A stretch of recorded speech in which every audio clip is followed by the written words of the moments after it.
Tadi datang kita orang cakap wedding kat sini. Dia tolong kita orang. So kita orang tak ada ambil gambar. Betul. Kita orang happy lah sebenarnya. Sini macam yang kita orang imagine dan kita orang dah rasa lega lah, dah lepas lah.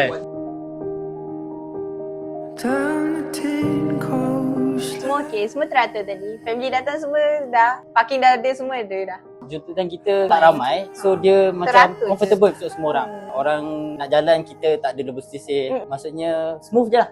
Masa peak hour pun okey. Tadi pun okey lah, peak hour pun okey. Tak nampak serabut ke apa betul. ke. Flow pun sangat cantik. Saya rasa macam saya just have to be sit still and pretty. Macam tu je.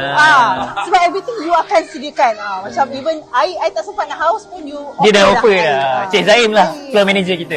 Kita tak sempat nak panggil. Dia macam tiba-tiba dia dah datang dan dia dah bawa apa yang kita nak. Macam tu lah. Dia dah alert lah, dia dah alert lah. Dia dah tahu, maybe dia dah ada experience. MC best. MC voting. alhamdulillah okey. Suara pun macam tengah dekat ni. Apa? AJL. Sebab suara dia saya suka. Suara dia jelas dan buatkan event tu rasa macam santai dan Tak sedap lah. dikekok Ya, sangat betul. lah. Diorang kan sampai awal kan sepatutnya 12-20 diorang sampai awal tapi everything is smooth sebabnya MC bagi tahu terus boleh masuk. MC alert lah. So that dia orang tak tunggu, dia orang pun terus masuk macam tu.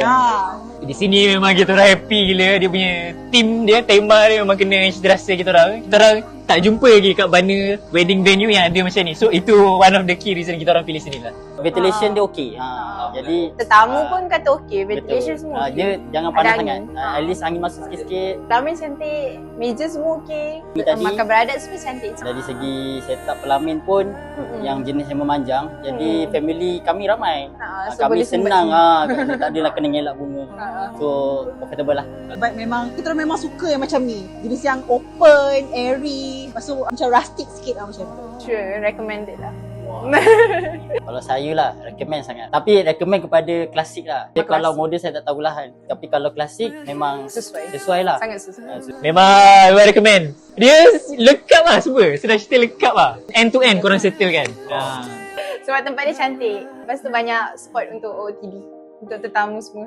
4.5. 5. Without doubt 5. 5. Mudah kan? Kahwin je lah. Mudah kan? Kahwin je lah.